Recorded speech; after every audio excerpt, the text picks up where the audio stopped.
अस्सलाम वालेकुम। Class 11th के पहले लेक्चर में हमने साइंस को डिफ़ाइन किया था और फिर हमने फ़िज़िक्स को ब्रीफली एक्सप्लेन किया था कि फ़िज़िक्स जो है, फॉर एग्ज़ाम्पल फ़िज़िक्स को जब हम डिफ़ाइन करते हैं कि the study of matter, energy and mutual relationship, तो इन सब का क्या मतलब है। और वो सारे एग्ज़ाम्पल हमने डिस्कस किए थे कि मैटर किस तरह एनर्जी में कन्वर्ट होता है और एनर्जी किस तरह मैटर में कन्वर्ट होता है। अब देखें, ये जो इक्वेशन है E is equal to m c square, जिसको हमने प्रीवियस लेक्चर में डिस्क्राइब किया था, अब इससे रिलेटेड हम कुछ एमसीक्यूज सॉल्व करेंगे, जिसमें पहला एमसीक्यूज जो है वो है कि how much energy can be obtained from a mass of 1 kg। यानी कि अगर आपके पास 1 kg का मास है तो उससे आप कितनी एनर्जी को ऑब्टेन्ड कर सकते हैं। देखें, तो इक्वेशन है E is equal to m c square. अब देखिए यहाँ पर मास जो गिवन है वो 1 kg के बराबर है और C जो स्पीड ऑफ लाइट है ये 3 multiplied by 10 to the raise power 8 metre per second है। अब एनर्जी जो है E is equal to mass को पुट कर ले 1 और C स्क्वेयर जो है ये 3 multiplied by 10 to the raise power 8 square. अब देखें, 1 मल्टीप्लाइड बाई एनीथिंग, यानी 1 को आप किसी भी चीज से मल्टीप्लाइड करें तो वो रिजल्ट ही आएगा। तो अब 3 का स्क्वायर लें तो वो 9 आ जाएगा और 10 टू द रेज पावर 8 जो है वो 10 टू द 8 को इस पावर के साथ मल्टीप्लाई करें तो ये 10 टू द रेज पावर 16 बन जाएगा। तो यानी जो हम एनर्जी 1 kg मास से ऑब्टेन कर सकते हैं वो बराबर है 9 multiplied by 10 to the raise power 16 kg, 16 joule, sorry 9 multiplied by 10 to the raise power 16 joule. इतनी एनर्जी हम 1 kg मास से ऑब्टेन्ड कर सकते हैं। लेकिन ये जो एनर्जी ऑब्टेन्ड होती है ये न्यूक्लियर रिएक्शन में अगर 1 kg मास जो है वो कन्वर्ट होता है एनर्जी में तो इतनी एनर्जी ऑब्टेन होती है। हर जगह पर हम 1 kg मास जो है उससे ये एनर्जी ऑब्टेन्ड नहीं कर सकते। कुछ सरकमस्टांसेस है जिसमें हम एनर्जी ऑब्टेन्ड कर सकते हैं इतना, लेकिन हर केस में हम इतनी एनर्जी ऑब्टेन्ड नहीं कर सकते। अब देखिए, ये जो एनर्जी है जोल में है। अगर कोई आपसे कहे कि ये 9 multiplied by 10 to the raise power 16 joule की जो एनर्जी है ये इलेक्ट्रॉन वोल्ट में कितने के बराबर होगी। इलेक्ट्रॉन वोल्ट भी एनर्जी का एक यूनिट है जिस तरह जोल एनर्जी का यूनिट है, लेकिन जोल जो है, जोल ये बिगर यूनिट है और इलेक्ट्रॉन वोल्ट स्मॉलर यूनिट है। अब देखें, जो 1 इलेक्ट्रॉन वोल्ट है, 1 इलेक्ट्रॉन वोल्ट ये 1.6 multiplied by 10 to the raise power minus 19 joule के बराबर है। 1 इलेक्ट्रॉन वोल्ट जो है ये 1.6 multiplied by 10 to the raise power minus 19 joule के बराबर है।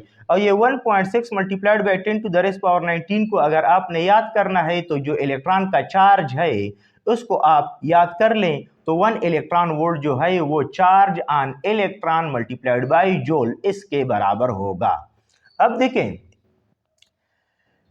अगर 1 joule 1.6 multiplied by 10 to the raise power minus 19 joule के बराबर है तो 2 इलेक्ट्रॉन वोल्ट जो है वो 2 multiplied by 1.6 into 10 to the raise power minus 19 joule हो जाएगा और 3 इलेक्ट्रॉन वोल्ट जो है 3 multiplied by 1.6 into 10 to the raise power minus 19 joule होगा। ये तो हमने इलेक्ट्रॉन वोल्ट को कन्वर्ट किया है जोल में। अगर इलेक्ट्रॉन वोल्ट में कोई वैल्यू आपके पास गिवन हो और जोल में उसको कन्वर्ट करना हो तो अगर 3 इलेक्ट्रॉन वोल्ट है तो 3 को 1.6 के साथ मल्टीप्लाई करें। लेकिन यहां पर हमने जोल को कन्वर्ट करना है इलेक्ट्रॉन वोल्ट में, तो उसके लिए क्या करना होगा। देखिए, ये 1 इलेक्ट्रॉन वोल्ट जो है इसको 1.6 multiplied by 10 to the raise power minus 19 joule के बराबर लें और फिर इस वैल्यू से दोनों साइड को डिवाइड करें। देखें, 1.6 multiplied by 10 to the raise power minus 19, ये और ये कैंसल हो जाएंगे। ये जो साइड है ये 1 जोल के बराबर होगा। ये 1 डिवाइडेड बाय 1.6 ये 0.6 625 मल्टीप्लाइडेड बाय, इस 10 to the raise power minus 19 को ऊपर शिफ्ट करेंगे तो 10 to the raise power plus 19 बन जाएगा इनटू इलेक्ट्रॉन वोल्ट। डिसिमल को एक डिजिट राइट पे शिफ्ट करें तो 1 जूल जो है ये 6.25 multiplied by 10 to the raise power 18 electron volt, 10 to the raise power 18 electron volt. तो 1 जूल जो है ये इसके बराबर होगा। अब अगर कोई आपसे पूछे कि 1 जूल जो है ये तो 6.25 multiplied by 10 to the raise power 18 electron volt के बराबर है, तो इसको हम इस तरह भी लिख सकते हैं कि 1 joule is equal to 1 multiplied by 6.25, तो 2 जूल कितने के बराबर होगा? तो आप 2 multiplied by 6.25 multiplied by 10 to the raise power 18 electron volt कर लें। 3 जूल किसके बराबर होगा? 3 multiplied by 6.25 into 10 to the raise power 18 electron volt कर लें।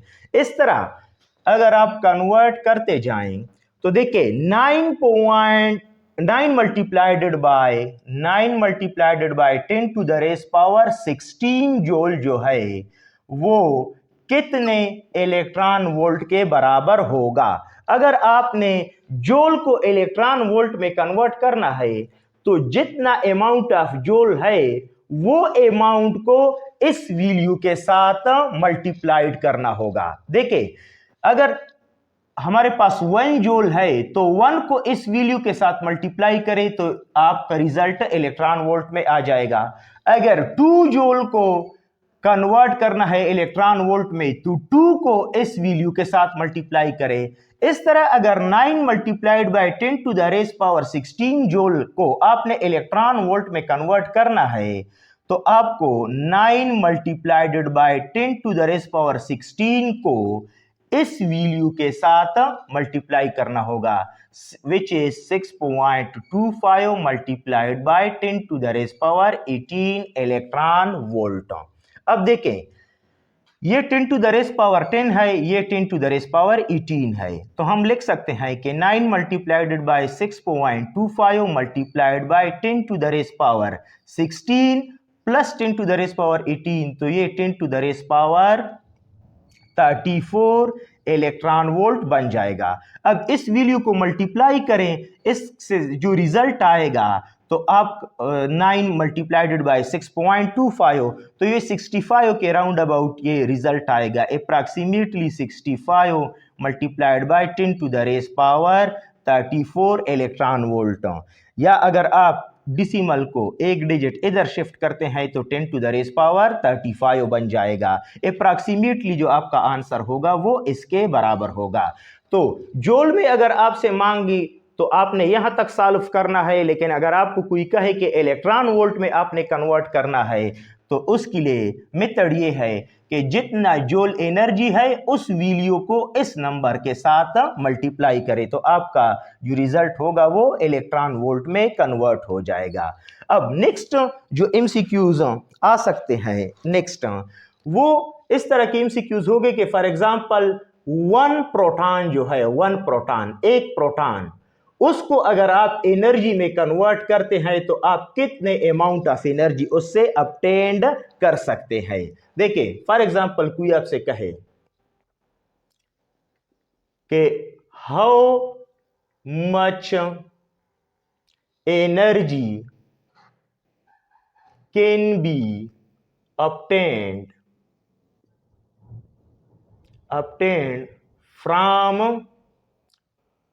1 प्रोटॉन, जो एक प्रोटॉन है उस एक प्रोटॉन से आप कितनी अमाउंट ऑफ एनर्जी है और कितनी अमाउंट ऑफ एनर्जी को ऑब्टेन कर सकते हैं। तो इसके लिए क्या करना होगा, सिंपली आप 1 प्रोटॉन का जो मास है जो 1.672 है मास, उसको c² के साथ मल्टीप्लाई कर लें। 9 multiplied by 10 to the raise power 16 इसके साथ मल्टीप्लाई करें तो जो रिजल्ट आएगा उतने अमाउंट ऑफ एनर्जी जो है वो आप एक प्रोटॉन से ऑब्टेन कर सकते हैं। अगर इलेक्ट्रॉन का पूछ ले कि एक इलेक्ट्रॉन से हम कितनी अमाउंट ऑफ एनर्जी ऑब्टेन कर सकते हैं, तो जो इलेक्ट्रॉन का मास है उसको इस वैल्यू के साथ मल्टीप्लाई करें। यानी कि कोई भी पार्टिकल, अल्फा पार्टिकल का भी आपसे पूछ सकता है कि अल्फा पार्टिकल जो है उसको अगर हम एनर्जी में कन्वर्ट करते हैं तो उससे हम कितना अमाउंट ऑफ एनर्जी ऑब्टेन कर सकते हैं।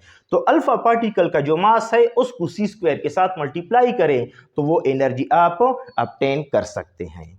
नेक्स्ट हम स्कोप ऑफ फिजिक्स को डिस्कस करेंगे, यानी कि फिजिक्स का स्कोप क्या है, ये कितने वास्ट नॉलेज को डिस्कस करता है, इसका रेंज क्या है, रेंज ऑफ नॉलेज क्या है। देखिए, तो स्कोप ऑफ फिजिक्स जो है वो मैं कुछ चीजों से डिस्क्राइब करता हूं। स्कोप का मतलब है कि हम इसमें किस तरह कितनी वास्ट नॉलेज को डिस्कस करते हैं। अब देखें, सबसे पहले मैं आता हूं साइज पर, कि यानी किस साइज के पार्टिकल्स को फिजिक्स जो है वो डिस्कस करता है, स्टडी करता है।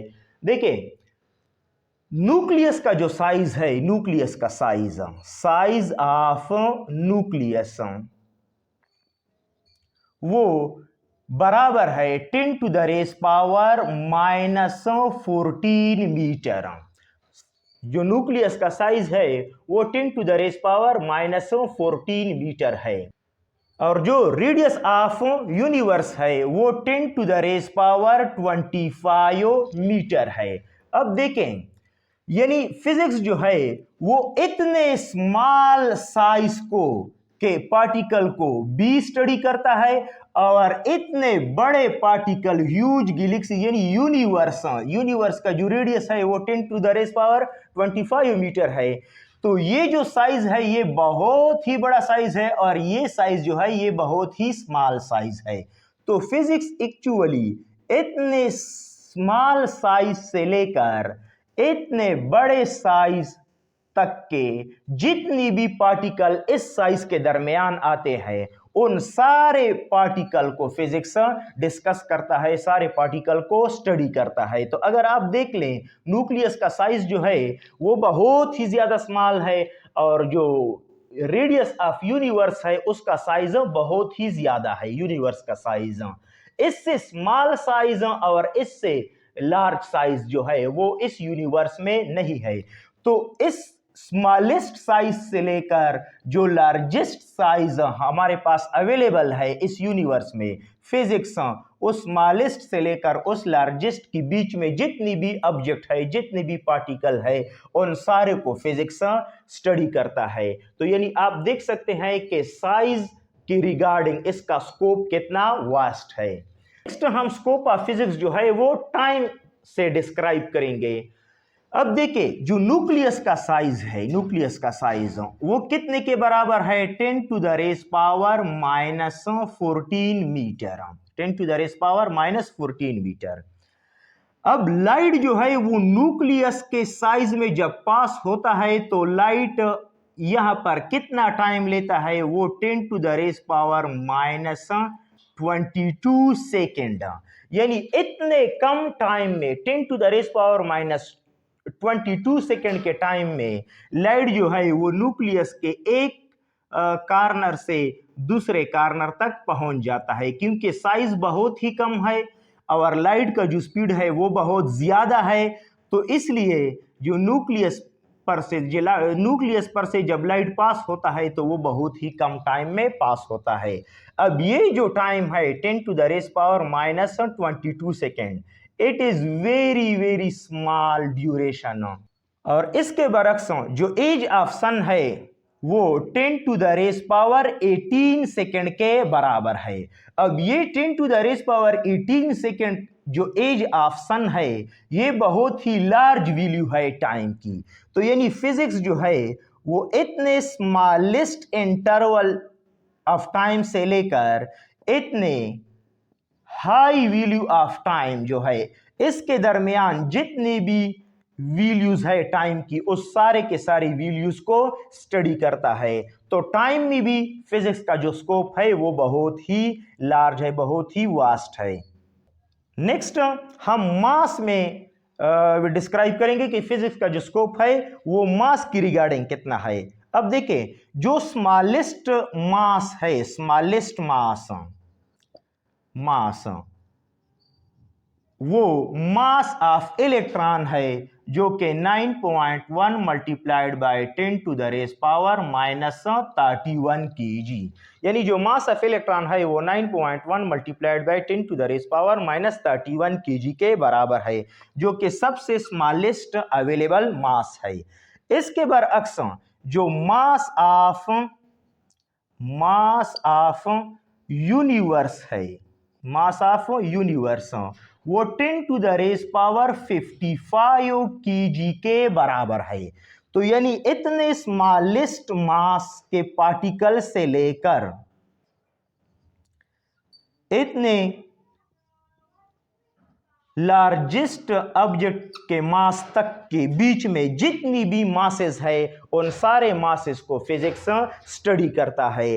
तो इससे आपको रेंज का पता चल गया होगा फिजिक्स के स्कोप के बारे में कि फिजिक्स जो है वो कितने स्मॉलेस्ट चीजों से लेकर कितने लार्जेस्ट चीजों को डिस्कस करता है। ये जो स्टडी है, जो हमने स्कोप ऑफ फिजिक्स पढ़ा, ये नॉलेज इतना वास्ट हो गया कि कोई एक ब्रांच में हम इसको डिस्कस नहीं कर सकते। इसलिए फिजिक्स को हमने डिफरेंट ब्रांचेस में डिवाइड किया है। मैकेनिक्स में हम मोशन पढ़ते हैं, थर्मोडायनामिक में हम हीट एनर्जी से रिलेटेड जो कंसेप्ट है वो पढ़ते हैं। न्यूक्लियर फिजिक्स में हम न्यूक्लियस के बारे में पढ़ते हैं। एटॉमिक फिजिक्स में एटम के बारे में पढ़ते हैं। क्वांटम फिजिक्स में जो क्वांटाइज नेचर ऑफ पार्टिकल है उसको पढ़ते हैं। इसी तरह पार्टिकल फिजिक्स में जो अल्फा बीटा गेमा जो पार्टिकल है उसके बारे में पढ़ते हैं। इस तरह और भी फिजिक्स के ब्रांचेस है जिसमें फिजिक्स को डिवाइड किया है ताकि जो हमें पढ़ने में आसानी हो।